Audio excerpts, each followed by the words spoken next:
Okay, now we're into Judges chapter 20. So we're going to continue on with this story. The abject wickedness, of course, is horrible in Israel, and we're going to see a little bit more of that happen because what's the all of Israel now knows what happened to that concubine, and they know what's going on. Remember, he literally divided her into 12 pieces and sent each piece out to each of the tribes. So they all know, holy cow, there's some crazy wickedness going on. We need to get rid of this. This chapter, they're going to try to rout out the people who literally caused who abused and murdered that woman. So all Israel cries against the Benjamites who refuse to deliver up the men of Gibeah. The Benjamites are smitten and destroyed. Pretty simple, unfortunately.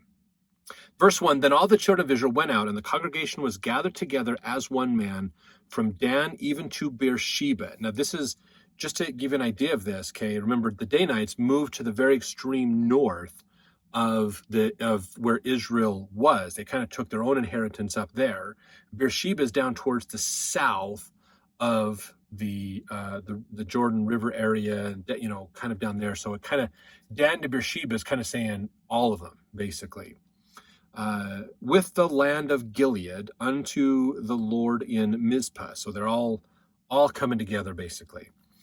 Verse 2, and the chief of all the people, even of all the tribes of Israel, presented themselves in the assembly of the people of God, 400,000 footmen that drew sword. So this is a huge army that they've gathered together, say, we're going to go take care of Benjamin. Verse 3, now the children of Benjamin heard that the children of Israel were gone up to Mizpah. When the children of Israel, and then said the children of Israel, tell us, how was this wickedness? So they go up to talk to this guy, because they're like, what is going on? You sent us this really creepy package of a dead body part. What's going on with this? And then verse 4, the Levite, the husband of the woman that was slain, answered and said, I came into Gibeah, that belongeth to Benjamin, and I and my concubine to lodge. And the men of Gibeah rose against me and beset the house round about upon me by night, and thought to have slain me, and my concubine they have forced, that she is dead. And I took my concubine and cut her in pieces and sent her throughout all the country of the inheritance of Israel, for they have committed lewdness and folly in Israel. So he's telling the story of what happened. Basically, why did you send us this really bad, disgusting package? And so he's saying, I went to Gibeah. They tried to kill me, basically, by abusing me, and they ended up abusing my concubine instead, and she died. This is horrible, absolute, terrible, gross wickedness that's going on. Verse 7, behold, ye are all children of Israel. Give here your advice and counsel. So he's asking them, what do we do about this? How do we stop this? Verse 8, and all the people arose as one man, saying, we will not any of us go to his tent, neither we any of us turn into his house. But now this shall be the thing which we will go do to Gibeah. We will go up by lot against it, basically. So they're going to come together, and they're just saying, we're not going to go home till we get this resolved. We're going to go to Gibeah and deal with these people. So this whole concept of do your own thing, follow your own right, has turned into where what the people in Gibeah thought was right, their own truth, has turned into something that everybody else is going, you crossed the line for the rest of us. So we're going to go have to deal with you, basically. Let's see, verse 10, we will take 10 men of 100 throughout all the tribes of Israel, and 100 of 1,000, and 1,000 out of 10,000, and to fetch victual for the people, that they may do when they come to Gibeah of Benjamin, according to all the folly that they have wrought in Israel. So all the men of Israel were gathered against the city, knit together as one man.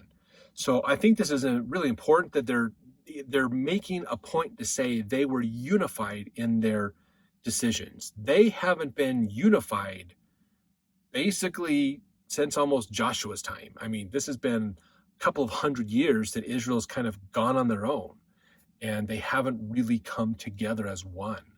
And now they're coming together as one because the abject wickedness has gotten so bad. This concept of my truth has really allowed some crazy things to happen. And they've decided we're going to take a stand against this and not deal with it. So verse 12, the tribes of Israel sent men through all the tribe of Benjamin, saying, what wickedness is this that is done among you? Now therefore deliver us the men, the children of Belial, which are in Gibeah, that we may put them to death, and put away evil from Israel. But the children of Benjamin would not hearken to the voice of their brethren, the children of Israel. So they sent, out of all these people, they sent a group down into the city of Gibeah to say, give up these men that have done this cult of Belial. They got to go. They've got to be routed out. We can't tolerate this kind of terrible stuff. Who are they? Where are they? Surrender them to us. We're gonna deal justice against them. And the Benjamites wouldn't give them up. They wouldn't. And it probably comes down to, again, a little bit of a nationalism idea of, these are my kin. We are all Benjamites. We are of the tribe of Benjamin. You remember, for the last 200 years, we've kind of all been our ites. We've been divided. We are not Israel. We are ites, Benjamites, Danites, Judahites, those kinds of things. And so these are my kin. You want us to give up to you, who are the other people around us. You're the distant cousins. These are our more close relatives. So they wouldn't give them up. Verse 14, but the children of Benjamin gathered themselves together out of the cities unto Gibeah to go out to battle against the children of Israel. So they said, we're not only going to not give these people up, but we're going to fight against you. So they came together, of the different cities that Benjamin had. The people came out of those cities to come together to basically fight the rest of Israel. That's how bad they're getting.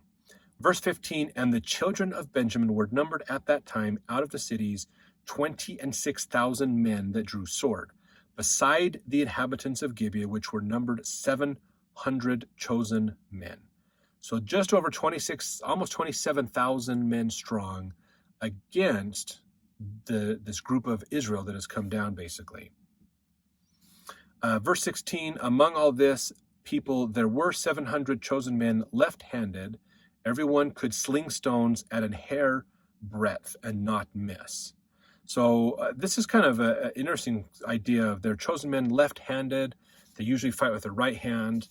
It's interesting they pull them out, but they could sling stones. So it could be that these are people that aren't left-handed by choice. They're left-handed because they've lost their right hand. Why did they lose their right hand? Maybe it was a work accident. Maybe they stole something and had the right hand cut off. There's some different opportunities and possibilities of that, but they still have a left hand. And so the Benjamites are like, you're going to come fight and you're going to sling. Now that basically, it's this long piece of leather. There's two straps of leather and a little pocket of leather that you put your rock in, basically in this little pocket, and you kind of fold it up and these two strings come off, and then you flip it around you like this. And usually one of the strings is tied to your hand and you let go of the other string. And when you do this, that rock goes hurling out there. You can get some insane speed and force by flipping that rock around, okay? This is the very sling, this is that type of sling that David is going to use in the future to kill Goliath, okay? You flip it around, swing it around to get some momentum going, and that provides extra energy and torque into it that gets that rock to turn into a very deadly projectile. So they brought 700 of these men who stones at a hair breadth, not miss. Now, we measure the breadth of a hair in like a millimeter or fractions of a millimeter, almost nanometers. I mean, we're talking like an unbelievably small amount. So these guys are deadly accurate with the sling. Verse 17, the men of Israel beside Benjamin were numbered 400,000 men that drew sword. All these were men of war. So we have 400,000 men versus 27,000 men and 700 slingers. Israel's probably like, this is just stupid. We're going to just annihilate these guys. And but Benjamin's like, we're going to defend our people. This is our people. This is our national pride. So verse 17, and the men of Israel, I just read that one. Verse 18, the children of Israel arose, went up to the house of God, and asked counsel of God, and said, which of us shall go up first to battle against the children of Benjamin? And the Lord said, Judah shall go up first. So we are actually getting people with this. This is really interesting. Verse 18 is really interesting because it's telling us that they finally are coming together to talk to God again. And they prayed and asked God who should go first. And the Lord says, Judah is the one that's going to go first. So verse 19, the children of Israel rose up in the morning and encamped against Gibeah, and the men of Israel went out to battle against Benjamin. The men of Israel put themselves in array to fight against them at Gibeah. The children of Benjamin came forth out of Gibeah and destroyed down to the ground of the Israelites that day 22,000 men. So Israel, remember we talked about this, Israel is 400,000. Benjamin is 27,000. And they go to fight. Judah comes in first. They go to fight that first day. And the first day of fighting shows Israel has lost 22,000 men. Wow. Holy moly. That's got to get Israel to think, oh my gosh, they almost killed as many people, one per person for them, basically. That's not good for our army. If you've ever played Risk, where you've built up an army on a territory and you fight a smaller army, and that smaller army just starts whittling away at you, you probably kind of have an idea what this feels like, that frustration. That confusion of, should I really keep fighting? Is it really worth it or not? I don't know. So verse 22, the people of the men of Israel encouraged themselves and set their battle again in array in the place where they put up themselves in array the first day. So they got to pump them up. We got to encourage people. Have faith. God is on our side. We've got to do this. We can win. Let's get you pumped up. We're losing really bad, but let's pump you up. We got to go back in there and fight. Verse 23, and the children of Israel went up and wept before the Lord until even, and asked the counsel of the Lord, saying, shall I go up again to battle against the children of Benjamin, my brother? And the Lord said, go up against him. Now, I don't know who is getting this revelation. I don't know, is there somebody who is righteous? If you remember, there was a story a while ago of Gideon, that he talked with a woman who was a prophetess that could speak with God to help him out. Maybe it's somebody like another woman, maybe that's a prophetess that's helping them, or maybe someone in this group is righteous enough. Maybe there's some of these tribes or the people among these tribes that is righteous enough that they can talk with God and they can do this. And so they're getting these revelations. Verse 24, the children of Israel came out near against the children of Benjamin the second day. Verse 25, and Benjamin went forth against them out of Gibeah the second day and destroyed down to the ground of the children of Israel again 18,000 men. All these drew the sword. 18,000, so 22,000 the first day, 18,000 the second day. Israel has almost lost more men than exists in Benjamin as far as the battle. So, Benjamin's got to be looking at us going, woohoo, woohoo, woohoo, we're doing great. God is on our side. We're awesome. And Israel's probably like, what is going on here? This is crazy. I mean, could you imagine this? I'd love to hear in the comments, what would you think if you are having to lead these armies and you just got you just got two series, you sent all these forces against him and they have nearly wiped out twice as many as they have as this whole size of the enemy army.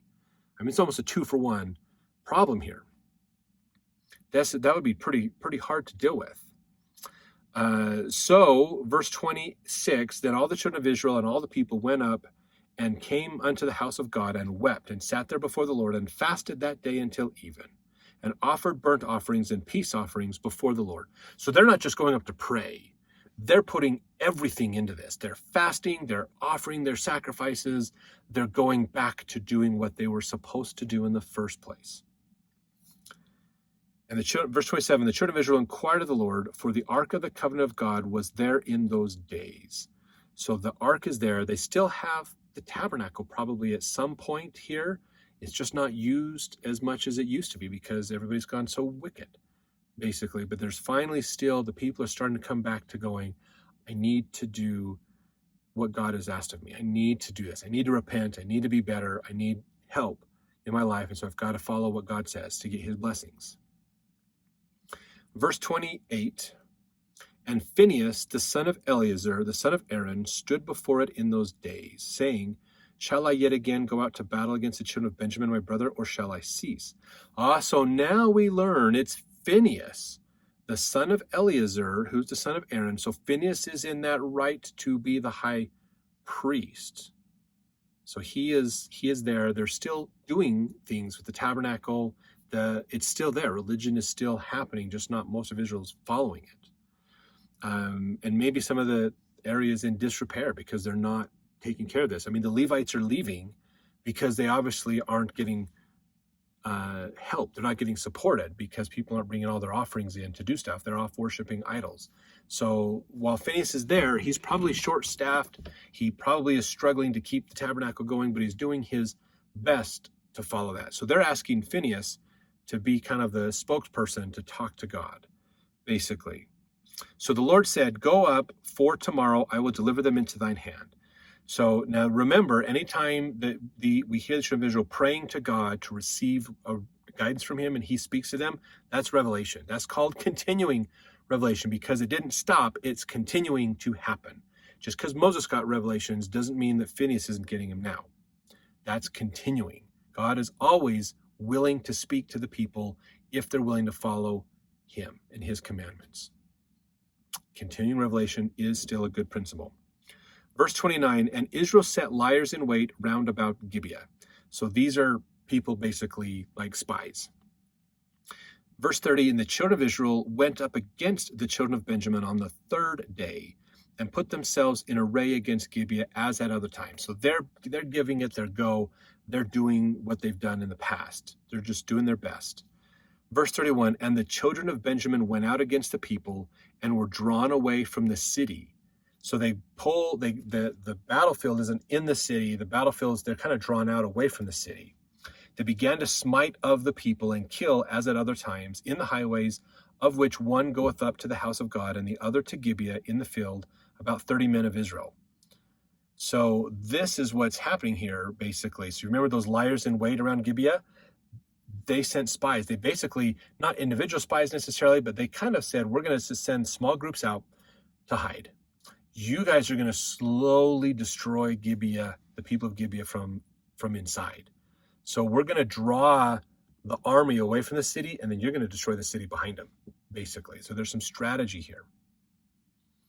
So this is what's going on, basically. Verse 32, the children of Benjamin said, they are smitten down before us as at the first. So Benjamin is saying, we are winning. These guys they're kind of pulling back. We got this. We're going to take them out. This is going to work, basically. We're going to take these guys out. We've defeated them so much the last two times. We haven't lost many guys. They've lost a ton of guys. They're weaker. Their spirits are broken. We're going to win. So Benjamin is a little overconfident probably in this point. And they say, but the children of Israel said, let us flee and draw them from the city unto the highways. So there's a strategy here. We're going to come to battle, but then we're going to pull back and we're going to draw Benjamin's army away from the cities and we're going to get them out. So now Israel's pulling away. Benjamin's chasing them, thinking Benjamin's going to win again and have success, not realizing that they're falling into a trap. Verse 33, all the men of Israel rose up out of their place and put themselves in array at Baal Tamar. And the liers in wait of Israel came forth out of their places, even out of the meadows of Gibeah. And there came against Gibeah 10,000 chosen men out of all Israel, and the battle was sore. But they knew not that evil was near them. So this is the challenge, is the army has left, and so now all these other hidden soldiers come out, just start annihilating through Gibeah, start taking the people out, and now so Israelites are in front and behind the army of Benjamin. They're taking out their reserve, their supply line now, and then they'll be coming in on Benjamin. Verse 35, the Lord smote Benjamin before Israel. And the children of Israel destroyed of the Benjamites that day 25,100 men. All these drew the sword. Remember, they were almost 27,000 strong. And they've killed 25,000, just over 25,000 men. So they're down to only about 2,000 or just under 2,000 men left. And they've obliterated through the city as well. Verse 36, so the children of Benjamin saw that they were smitten, for the men of Israel gave place to the Benjamites, because they trusted unto the liers in wait, which they had set beside Gibeah. And the liers in wait hasted and rushed upon Gibeah, and liers in wait drew themselves along and smote all the city with the edge of the sword. Now there was an appointed sign between the men of Israel and the liers in wait, that they should make a great flame with smoke rise up out of the city. So this was the goal. Okay, so the Israel planners, the military planners are going, okay, you guys are going to go over here and hide, sneak over here, lay there at night, stay in the field, stay hidden. In the day, we're going to draw their army out. We're going to pull them away from the city. Then you go in and you take the city out. And once you've got that city out, burn. Put a big fire in there, and we'll see all the smoke come up, and then we'll know you were successful, and then we'll know it's time for phase 2 to go after this army, basically. Verse 39, when the men of Israel retired in the battle, Benjamin began to smite and kill of the men of Israel about 30 persons. For they said, surely they are smitten down before us as in the first battle. So Israel is pulling back and Benjamin's going, and they're getting success at taking these guys out. So they're thinking, Benjamin's thinking, we're going to win. Verse 40, but when the flame began to arise up out of the city with a pillar of smoke, the Benjamites looked behind them, and behold, the flame of the city ascended up to heaven. So eventually, some of the Benjamites realize something's not right, and they look back and they realize their city's on fire. And they're like, wait, guys, our city's on fire. Holy crap, the Israelites got around behind us. We're in a bad spot now. So they're starting to realize what's going on.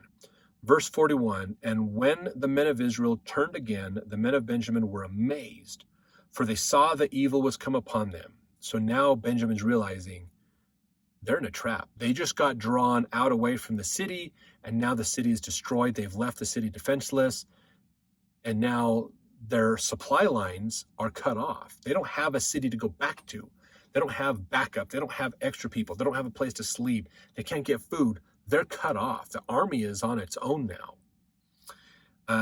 Verse 42, therefore they turned their backs before the men of Israel unto the way of the wilderness. But the battle overtook them, and them which came out of the cities they destroyed in the midst of them.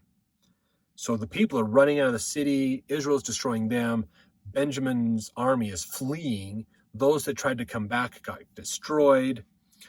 Verse 43, thus they enclosed the Benjamites round about and chased them and trod them down, with ease over against Gibeah toward the sun rising.